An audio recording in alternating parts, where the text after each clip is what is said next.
जी, CBSE का main motto वही है कि आप अपने अंडरस्टैंडिंग लेवल को बढ़ाएं, ना कि रटिफिकेशन के ऊपर आप फोकस करें। अगर सही डेडिकेशन, सही स्ट्रैटेजी और सही प्लान के साथ अगर आप किसी भी सब्जेक्ट में अगर आप हार्डवर्क करेंगे सर, तो आप अच्छा स्कोर कर पाएंगे। और अगर आपको एग्ज़ाम में अच्छा परफॉर्म करना है तो आपको चाहिए कि कम से कम PYQ, ये मेरा पर्सनल सजेशन रहेगा सारे स्टूडेंट को कि आप कम से कम 5 ईयर के PYQ सॉल्व करके जाए। तो मैंने बॉयज़ हाई सेकेंडरी को चुना, लेकिन आज मालूम हो रहा है कि जो मैंने डिसीजन जो 10th क्लास में लिया था वो डिसीजन मैंने सही लिया था। क्यों? यहाँ पे आके पता चला, यहाँ पे आके स्कूल ने मेरे जितने भी एक्सपेक्टेशन लेके मैं यहाँ स्कूल में आए थे, वो सारे एक्सपेक्टेशन को पूरा करने में स्कूल कामयाब रहा। और उनमें से मैं चंद स्पेशल थैंक्स कहना चाहूँगा कुछ टीचर को, जैसे हमारा मैम सारा हो गया, मैम फरजाना को, अब्बास सर को, अली सर को, हुसैन सर को, रजाई सर को। इन सारे टीचर्स का मैं अस्ते दिल से शुक्रगुजार हूँ कि आपकी लगन, आपकी कोशिश, आपकी कोऑपरेशन की वजह से मैंने आज ये मुकाम हासिल किया सर।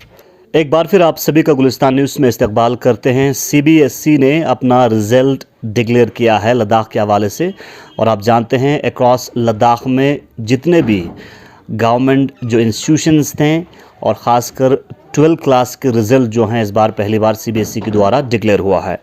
आपको बता दें इस बार लद्दाख, ओवरऑल लद्दाख का जो CBSE रिज़ल्ट का जो परसेंटेज है 41.59% है, और करगिल का 35% है, और लेह की बात करें लेह का 56% CBSE का रिज़ल्ट है।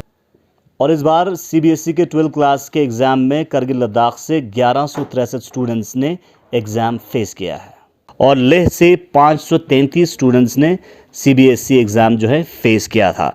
आपको बता दें चलें लद्दाख के तीनों टॉपर्स जो हैं वो करगिल से हैं। फर्स्ट जो टॉपर हैं रज़िया बानो, जिन्होंने 88% मार्क्स 12th क्लास में गेन करके CBSE में लद्दाख का टॉपर बना है 12th क्लास का। और सेकंड टॉपर जुल्फ़िकार अली 86% लेके, और boys high secondary school Kargil से आते हैं। और थर्ड है मोहम्मद इरफान, जिन्होंने 84% मार्क्स लेके लद्दाख का CBSE के 12th एग्ज़ाम का थर्ड टॉपर बना है। और मोहम्मद इरफान भी बॉयज़ हाई सेकेंडरी स्कूल से आते हैं। और first topper Razia Bano government higher secondary school Chiktan से आते हैं। आज हमारे साथ एक ख़ास मेहमान ज्वाइन कर चुके हैं बॉयज़ हायर सेकेंडरी स्कूल से, सेकंड टॉपर जुल्फ़िकार अली, और बॉयज़ हायर सेकेंडरी स्कूल के incharge principal lieutenant Mohammad Hussain. और बाकी जो दो टॉपर्स हैं उनसे भी बात करने की कोशिश करेंगे, लेकिन फ़िलहाल आज हमारे साथ ज्वाइन कर चुके हैं पर जुल्फ़िकार अली, जो कि बॉयज़ हायर सेकेंडरी स्कूल से आते हैं और करगिल लद्दाख के बरसो इलाके के शिशपुर से हैं। जुल्फ़िकार, हमारे ज्वाइन करने के लिए बहुत बहुत शुक्रिया। सबसे पहले आपको हमारी तरफ से मुबारकबाद पेश करना चाहेंगे। शुक्रिया सर। औज़ुबिल्लाहि मिनश्शैतानिर्रजीम, बिस्मिल्लाहिर्रहमानिर्रहीम। शुक्र इस बार इलाही की कि जिसने मुझे इस अजीम कामयाबी से नवाजा। सबसे पहले मैं आपका और आपके पूरी टीम का अस्ते दिल से शुक्रगुजार हूँ कि आपने कीमती वक्त में से वक्त निकाल कर मेरा इंटरव्यू लेने के लिए, इसके लिए आपका बहुत बहुत शुक्रिया सर। जुल्फ़िकार, जिस तरह से आपने 86 मार्क्स जो हैं 12th क्लास में 86 जो परसेंटेज हैं वो लिया है, और सेकंड चीज़ इस बार देखा जाए तो ह्यूमैनिटीज़ बैकग्राउंड से जो लोग हैं, आर्ट्स बैकग्राउंड के स्टूडेंट्स ने बेहतरीन परफॉर्मेंस किया है। क्या आपको एक्सपेक्टेशन था कि आप UT लद्दाख के सेकंड टॉपर बनेंगे, 86 परसेंटेज आप गेन करेंगे? देखिए सर, एक्सपेक्टेड तो बिल्कुल नहीं किया था, लेकिन एक बात मैं ज़रूर कहना चाहूँगा कि जिस तरह मैंने हार्डवर्क किया था और जिस तरह का एग्ज़ाम गया था, उस हिसाब से मुझे उम्मीद था कि अच्छा स्कोर तो मैं कर लूँगा, लेकिन एक्सपेक्ट बिल्कुल भी नहीं था कि मैं टॉपर बनूँगा सर। और रही बात बैकग्राउंड की, तो मुझे लगता है सर कि बैकग्राउंड मैटर नहीं करता है जी। क्योंकि आप बैकग्राउंड किसी भी बैकग्राउंड से हो, लेकिन अगर आपको उस सब्जेक्ट में इंटरेस्ट होना चाहिए सर। अगर इंटरेस्ट और डेडिकेशन और हार्डवर्क अगर आप उस सब्जेक्ट में करेंगे तो आप किसी भी बैकग्राउंड से हो आप टॉप करेंगे सर। यही मेरा कहना है सर। जिस तरह से इस बार CBSE में पहली बार CBSE पैटर्न पे इस बार का 12th क्लास का एग्ज़ाम हुआ, तो क्या आपको डिफरेंसेस लगा? क्या देखा आपने? क्या ऑब्जर्वेशंस आपका रहा? जी देखिए, पहले अगर मैं अपने एक्सपीरियंस की बात करूं तो एक्सपीरियंस थोड़ा CBSE, अगर मैं एक्सपीरियंस की बात करूं अपने एक्सपीरियंस की, तो थोड़ा टफ था सर CBSE का एग्ज़ाम। अगर JK बोर्ड से कंपेयर करूं तो उसके मेनली बहुत सारे रीज़न है सर, जिस वजह से मैं कहूँगा कि एक्सपीरियंस जो था मेरा CBSE में वो टफ था सर। पहला एक्सपीरियंस मैं ये कहूँगा, पहला की रीज़न की जो CBSE का जो पैटर्न है सर, वो उसमें बच्चों का अंडरस्टैंडिंग चेक किया जाता है। अगर हम CBSE और JK बोर्ड को हम कंपेयर करें सर, तो JK बोर्ड का जो मेन फोकस रहता है वो रटिफिकेशन के ऊपर रहता है सर। JK बोर्ड में ज़्यादातर नंबर ऑफ़ क्वेश्चन वो हो टेक्सचुअल क्वेश्चन से पूछा जाते हैं। अच्छा। उस वजह से अगर कोई भी बच्चा अगर साल भर पढ़ा भी नहीं होगा और अगर वो लास्ट के 2-3 महीने अगर वो मेहनत करें सर, तो अगर लास्ट के 2-3 महीने भी अगर वो टेक्सचुअल क्वेश्चन याद करें तो वो वही लिख के वो अच्छा स्कोर कर पाते हैं सर। लेकिन अगर सीबीएसई में अगर हम देखें तो सीबीएसई में इस तरह का कोई सिस्टम नहीं है सर। सीबीएसई में आपको क्रिटिकल थिंकिंग के ऊपर आपको आंसर करना होता है, आपको अपने अंडरस्टैंडिंग के ऊपर आंसर करना होता है सर। तो अगर किसी बच्चे ने अगर साल भर नहीं पढ़ा है सर, तो उसको थोड़ा आंसर करने में दिक्कत हो जाता है, क्योंकि सीबीएसई क्लियरली कहते हैं कि हम आपको टेक्सचुअल क्वेश्चन नहीं पूछेंगे। और अगर मैं अपने एक्सपीरियंस की बात करूं तो इंग्लिश का पेपर था सर, इंग्लिश में जेके बॉस में बहुत सारे टेक्सचुअल क्वेश्चन आए हुए थे पिछले साल, लेकिन इस बार जब मैंने सीबीएसई फर्स्ट टाइम फेस किया तो वहाँ पे कोई टेक्सचुअल क्वेश्चन नहीं था सर। और जो एग्ज़ाम का लेवल था, जो इंग्लिश का लेवल था, वो भी टफ था as compare to JK boss. यानी स्टूडेंट्स का अंडरस्टैंडिंग लेवल जो है वो जानना चाहता है। हाँ जी, सीबीएसई का मेन मोटो वही है कि आप अपने अंडरस्टैंडिंग लेवल को बढ़ाएं, ना कि रटिफिकेशन के ऊपर आप फोकस करें। वहाँ पे अगर मैं आप इन्वायरमेंट की बात करूँ अंदर की, जब क्लासरूम के जब हम पहुँचे सर, तो पूरा हम सीसीटीवी कैमरे के अंदर थे सर। तो there was no chance of cheating students के लिए, जो अगर माइंड सेट लेके आया होगा कि मैं चीट करके भी अगर मैं पास हो जाऊंगा, तो उस टाइप का कोई सिस्टम नहीं था सर।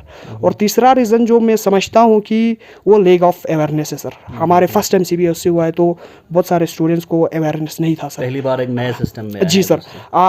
ड्रास्टिकली एक दूसरे सिस्टम से इस सिस्टम में ड्रास्टिकली चेंज होने की या ट्रांसफ़र होने की वजह से बहुत सारे स्टूडेंट्स का रिजल्ट कम रहा है। यही जो 2-3 रीज़न जो मुझे समझ में आता है कि यही है सर, जिसकी वजह से रिजल्ट भी कम हुआ, और यही भी मेरा एक्सपीरियंस है सर। 2 सब्जेक्ट्स में आपने 90+ मार्क्स जो है स्कोर किया है, खासकर उर्दू और पॉलिटिकल साइंस, कहीं ना कहीं कॉम्प्लिकेटेड सब्जेक्ट्स भी माना जाता है, कैसे कर पाया? जी देखिए सर, बाय नेचर ये दोनों सब्जेक्ट थोड़ा टफ तो है सर, लेकिन ये भी पर्सन टू पर्सन वेरी करता है सर। फॉर मी ये बहुत इंटरेस्टिंग सब्जेक्ट था, इसीलिए तो मैंने ये सब्जेक्ट लिया, मतलब ह्यूमैनिटीज़ मैंने ऑप्ट करा सर।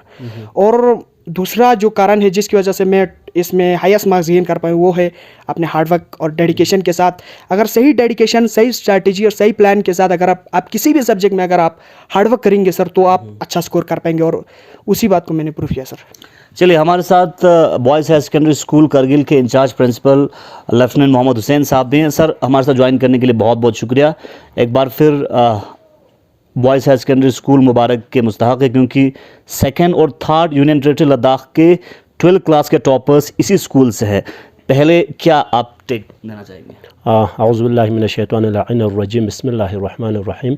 इसाक़ साहब, आपका बहुत बहुत शुक्रिया कि इससे पहले भी आप लोगों ने हमारे जो बच्चों की जो एक्सेलेंस है, जो यहाँ पे एक्सेलेंट जो परफॉर्मेंसेस है, उन मतलब परफॉर्मेंस को डोमेन में, पब्लिक डोमेन में लाने के लिए आप लोग यहाँ पे आते रहते हैं, उसके लिए बिल्कुल मशकूर।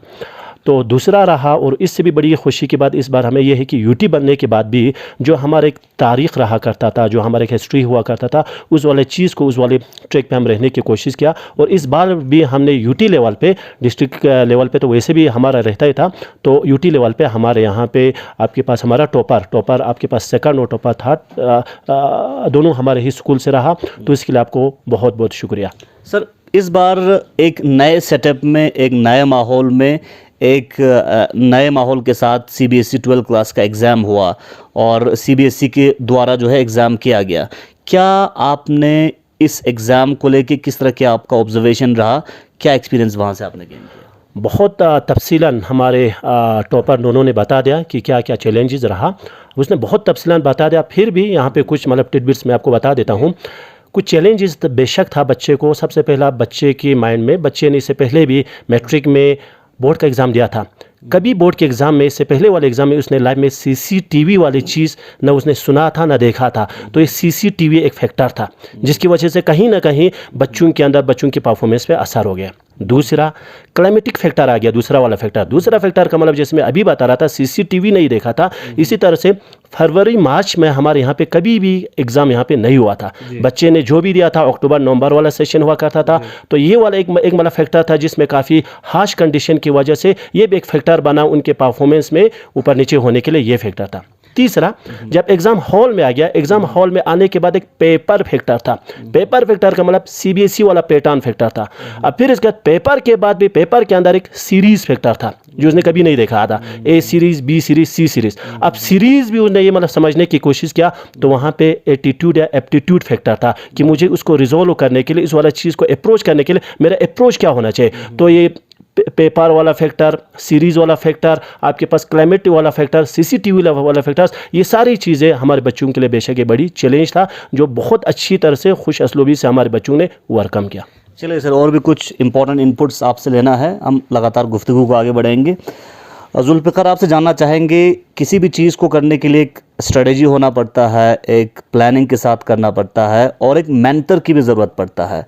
तो किस तरह की मेंटरशिप आपको रहा, ख़ासकर फैकल्टी की ओर से या आपके घर वालों की ओर से?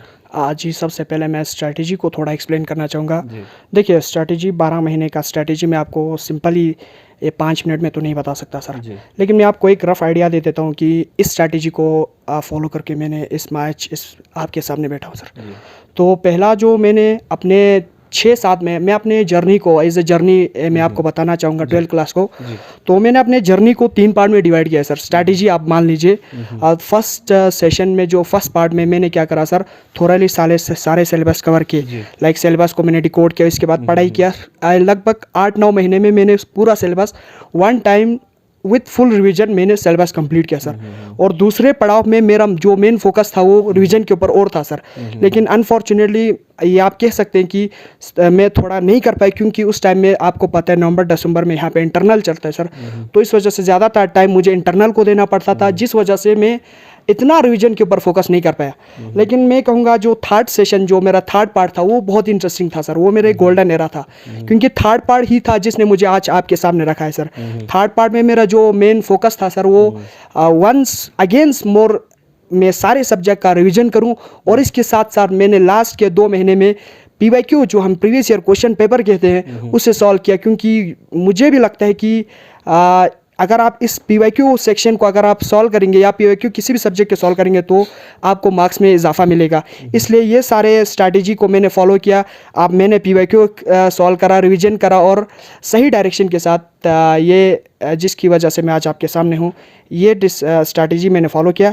और मेंटरशिप को लेकर क्या? जी सर, अगर मेंटरशिप की बात करें तो मैं ये कहूँगा कि हर कामयाब स्टूडेंट के पीछे या किसी भी इंसान के पीछे एक सपोर्टर होता है जो बैक द कर्टेन आपको सपोर्ट करते हैं, पर्दे के पीछे से आपको सपोर्ट करते हैं। तो उसके लिए सबसे पहले मैं अपने पेरेंट्स का शुक्रगुजार हूँ कि उन्होंने मुझे आला दर्जे के तालीम और तरबियत दिया, जिसके बदौलत मैं आज यहाँ पे खड़ा हूँ सर।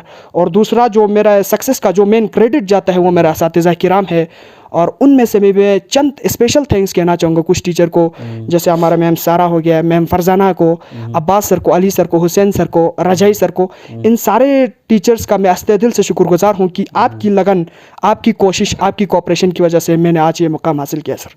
तो क्या आपका अभी फ्यूचर प्लान है, क्योंकि ज़िंदगी का अभी असली मरहला अब से आपका शुरू हुआ है, क्योंकि आज के बाद आपको अपना फ्यूचर कोर्स ऑफ एक्शन जो है वो तय करना है, आपको अपना करियर चुनना है। तो इन सारे चीज़ों को लेकर क्या सोचा है फ्यूचर को लेकर? देखिए, एक बात मैं यहाँ पे कहना चाहूँगा कि मैं डायरेक्टली ये नहीं कहूँगा कि मैं फ्यूचर में क्या बनना चाहता हूँ सर, लेकिन आपको एक बात मैं यहाँ पे ज़रूर कहूँगा कि जिस तरह आज मैंने बॉयज़ हाई सेकेंडरी स्कूल का नाम रोशन किया है, उसी तरह का मेरा फ्यूचर में भी यही मकसद रहेगा कि मैं किसी फील्ड में खत्ते लद्दाख का नाम पूरे वर्ल्ड वाइड या पूरे नेशन भर में रोशन करूँ सर। चलिए हुसैन सर, आपसे कुछ और इनपुट्स हम लेना चाहेंगे। जिस तरह से कोई भी एग्ज़ाम होता है तो कुछ स्टूडेंट्स टॉपर बनते हैं, कुछ स्टूडेंट्स का परफॉर्मेंस ठीक रहता है, कुछ का ठीक नहीं रहता है और उसको रिकवर करने की कोशिश कहता है। तो आपका क्या सोच विचार हैं, बीइंग आप टीचर, बीइंग अ लेक्चरर, और क्या कुछ आप कहना चाहेंगे? चूँकि अगर एक लेवल पे सभी स्टूडेंट्स को आगे बढ़ना है, यानी सभी स्टूडेंट्स को अगर टॉपर बनना है, तो उसके लिए कुछ सजेशन है आपके पास? बहुत बढ़िया सवाल है सर, पर इससे पहले इस वाला सवाल से पहले मैं यहाँ पे एक चीज़ ऐड करता हूँ। जैसे अभी जुल्फ़िकार ने बता दिया कि पेपर्स को लेके, सीबीएसई के पेपर को लेके एक बात मैं यहाँ पे ऐड करना चाहता हूँ। सीबीएसई के पेपर में जैसे अभी बता दिया कि वहाँ पे हमें ज़्यादा रोड लर्निंग और मेमोरी बेस्ड ज़्यादा होता था। वहाँ पे हम क्या करता था, मेरा अपना भी एक्सपीरियंस है, हम सारों का एक्सपीरियंस है। वहाँ पे हम क्या करते थे, क्वेश्चन को एक बार देखा तो 15-20 मिनट हमारे पास क्वेश्चन पेपर कहीं भी हो जाए तब भी हमारा हाथ चलता था। यहाँ पे क्या होता था, क्वेश्चन के अंदर ही, क्वेश्चन पेपर को आपको घुमाना नहीं, क्वेश्चन पेपर को आप जितना आप क्वेश्चन पेपर पे नजर डालते रहेंगे उसी क्वेश्चन के अंदर ही आपको आंसर मिलेंगे। यानी कि मतलब कंप्रहेंशन बेस्ड है, अंडरस्टैंडिंग बेस्ड है। जितना आपका थॉट प्रोसेस उसी क्वेश्चन में ज्यादा हो जाएगा तो ब्यूटी यही है। इसलिए यहाँ पे इसी क्वेश्चन के अंदर आपका सारा आंसर समा हुआ है। इसलिए आपको ज्यादा, मैंने खुद देखा कि बच्चे बस पेपर को देता था, यहाँ पे लिखता था। क्यों? क्योंकि पेपर के अंदर ही, सवाल के अंदर ही जवाब था। और बच्चे में अगर क्या बोलते हैं, क्रिटिकल थिंकिंग अगर सही होता था तो उन वालों के लिए ये बहुत बढ़िया यह तरीका है सीबीएसई एग्जाम में। तो अभी रहा, आपने कहा कि टॉपर्स बनने के लिए क्या करना चाहिए। मैं एक चीज़ बिल्कुल क्लियर यहाँ पे बोलता हूँ, सारे बच्चे टॉपर्स 100% नहीं बनेंगे। टॉपर्स 3 लोगों को ही बनना है, first topper, second topper and third topper. और ना हमारे एजुकेशन सिस्टम में ये मकसद हमारा भी ये नहीं कि सारे लोग टॉपर्स बने, मगर हाँ, सारे बच्चों को एक चीज़ बिल्कुल बनना है, टॉपर सारों को बिल्कुल नहीं बनना है। फर्स्ट, सेकंड और टॉपर वैसे भी 3 ही को बनना है। मगर इसके बाद, इसके बावजूद भी कुछ लोगों को क्या बनना है नहीं जाना का, तो इंसान को मेंटली, इंटेलेक्चुअली, जिसको आप इथिकली बोलता है, वो साउंड होना बहुत ज़रूरी है। ये चीज़ हम आपसे एक्सपेक्ट करते हैं। यानी बच्चा, जैसे हम हदीस में भी बोलता है, अगर आप एक मोमिन हो, मोमिन के ये फीचर्स होते हैं, वो सारे लोग खसारे में है लो। अगर खुदा न खासा उसका कल वाला दिन और आज वाले दिन में कोई इंप्रूवमेंट ना हो, कल मैं कहाँ था, आज मैं कहाँ था, कल मुझे वो इन्फॉर्मेशन नहीं था, आज मुझे वो इन्फॉर्मेशन मिले, इसका मतलब मैं डेवलपमेंटल स्टेज में हूँ। तो मैं बोलता हूँ, चाहे वो स्टूडेंट हो, चाहे वो उस्ताद हो, चाहे माशरे की किसी भी सेक्टर में क्यों ना हो, एक ऑफिसर भी खसारे में हो सकता है। यानी एक ज़माने में एक टॉपर था, अब एक ऑफिसर है, फिर भी वो खसारे में हो सकते हैं। अगर खुदा न खास्ता उसके अंदर ह्यूमैनिटी वाला, उसके अंदर इथिक्स वाला, उसके अंदर इंटेलेक्चुअल वाला, उसके अंदर विजडम की वो तालीम नहीं पढ़ रहे, तो एक ऑफिसर होने के बावजूद भी वो हमारे माशरे के लिए एक बड़ी नुकसानदा साबित हो सकते हैं। इसीलिए हमें टॉपर बनने पे कम, हमें ह्यूमैनिटी पे हमें काफ़ी जोर देने, क्योंकि आजकल मटीरियल और टेक्नोलॉजी तो काफ़ी हो गए, ह्यूमैनिटी के सबक हम भूल गए। इसीलिए हमारे माशरे में बहुत से बुराइयाँ बिल्कुल सरगर्म है। सर, बॉयज़ हाई सेकेंडरी में क्या अलग चीज़ है, क्या स्पेशल चीज़ है जिस बेसिस पे आप हर साल एक अच्छे स्टूडेंट्स को प्रोड्यूस करते हैं? हाँ, अलग चीज़ तो ये है, सारे जो टीचर्स होते हैं, सारे के इंटेंशन यही होता है कि अच्छी तरह से पढ़ाए, अपने ड्यूटी के साथ, एक ईमानदारी के साथ, खुश अजलूबी के साथ, वो सारे टीचर्स का। तो टीचर्स की क्या बोलते हैं, मेंटल एबिलिटी बोले, टीचर्स के एटीट्यूड है, वो तकरीबन सारे जिन्हें भी यहाँ पे गवर्नमेंट टीचर्स होते हैं और एक फुल प्रूफ प्रोसेस के थ्रू आ जाता है। पर हाँ, फिर भी यहाँ पे हमारा क्या रहता है, इंटेंशन यही रहते हैं सारे लोगों का कि बच्चा अच्छा करे। तो इसमें तो सिर्फ टीचर्स का ही रोल नहीं है, जो हम बच्चों को जो बोलता है मॉर्निंग असेंबली में, जो उनका मेंटरशिप होता है, या उनकी क्लासरूम सिचुएशन के अंदर जो हम बोलते हैं, शायद वो बच्चे हमें समझने की कोशिश करते हैं, समझने के बाद उन पर शायद अमल करने की कोशिश करते हैं, जिसके नतीजे में बच्चे के भी इज्जत बन जाता है, हमारे भी, और ओवरऑल हमारे सोसाइटी के भी ये बन जाता है। जुल्फ़िकार, आप अपने स्कूल के बारे में, बॉयज़ हाई सेकेंडरी स्कूल के बारे में क्या कहना चाहें? देखिए, स्कूल के बारे में पहली बात तो यह है कि बॉयज़ हाई सेकेंडरी स्कूल को किसी भी तारीफ़ की ज़रूरत नहीं है। एक प्रीमियर इंस्टीट्यूट है सर जी। और इसके अंदर हम बात करें तो हेल्पिंग नेचर के टीचर मौजूद है, जिनकी वजह से आज यहाँ पे हूँ मैं। और अगर मैं अपने यहाँ पे एक पर्सनल एक्सपीरियंस शेयर करना चाहूँगा सर, कि आफ्टर 10th क्लास जब मैंने ये डिसाइड किया कि मुझे फर्दर फ्यूचर के लिए मुझे कौन सा हाई सेकेंडरी चूज़ करना है, तो मैंने बॉयज़ हाई सेकेंडरी को चुना। लेकिन आज मालूम हो रहा है कि जो मैंने डिसीजन जो 10th क्लास में लिया था, वो डिसीजन मैंने सही लिया था। क्यों? यहाँ पे आके पता चला, यहाँ पे आके स्कूल ने मेरे जितने भी एक्सपेक्टेशन लेके मैं यहाँ स्कूल में आए थे, वो सारे एक्सपेक्टेशन को पूरा करने में स्कूल कामयाब रहा। इस हिसाब से, इस वजह से मैं ये कहूँगा कि my school is the best one in the whole district Kargil. यही मैं इस स्कूल के बारे में कहना चाहूँगा सर। और दूसरी बात रही दूर दराज इलाके की सर, तो मैं बचपन से करगिल में हूँ, और जो मेरा बेसिक स्कूलिंग भी करगिल ही से हुआ सर। तो इसके बारे में मुझे इतना आइडिया मैं एक्सप्लेन नहीं कर पाऊँगा अपने रीजन के बारे में सर। चलिए, तो साथ ही साथ एक चीज़ मैं आपसे जानना चाहूँगा, आपका कोई फेवरेट सब्जेक्ट है? जी देखिए, फेवरेट सब्जेक्ट की बात करें तो वैसे तो मेरे सारे सब्जेक्ट फेवरेट है सर। लेकिन अगर आप किसी को चूज़ कर, एक सब्जेक्ट चूज़ करने के लिए अगर आप बोलें, तो मैं हिस्ट्री को चूज़ करूँगा सर। और द रीज़न बिहाइंड दिस कि वहाँ से हमें किसी भी फील्ड में हमें हर तरह के सीख मिलते हैं सर। आप हिस्ट्री उठा के देखें, बहुत सारी गलतियाँ करे होंगे बहुत सारे लोगों ने, जिनकी वजह से हमें सीख मिलता है और सीखने से ही इंसान प्रोग्रेस करता है। इसीलिए मैं हिस्ट्री को मानूंगा कि that's my favourite subject sir.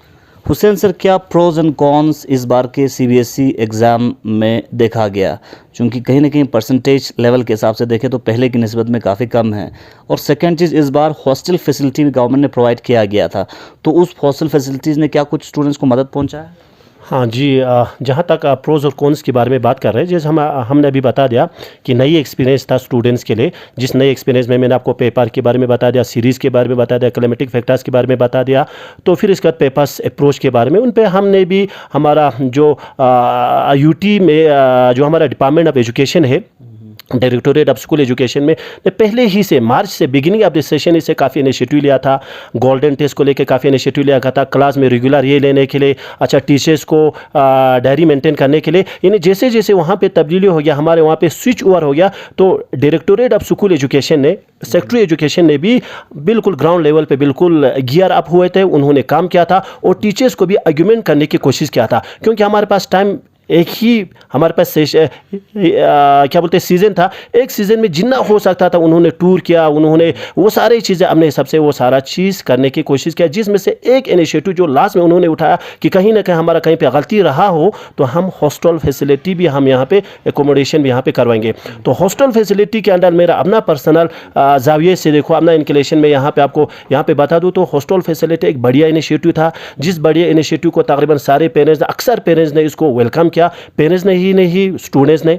अब स्टूडेंट्स की अगर बात कर रहे थे हॉस्टल में क्या क्या, हमने ऐसे भी बच्चे देखे तो हॉस्टल फैसिलिटी एक ऐसा मौका, एक ऐसा अपॉर्चुनिटी मिला जिसमें वो बच्चे जो कभी जिनको पढ़ना नहीं आता था, मिसाल 10 से 4 बजे पास मेरे पास रहता है, फिर इसके बाद उसमें क्या होता है, उनका अलग एक एक्टिविटी होता है, फिर 10 के बाद जो कैसे पढ़ते हैं, 4 बजे के बाद वो मतलब घर पे कैसे पढ़ते हैं, उन पे हमारा नज़र नहीं रहता है।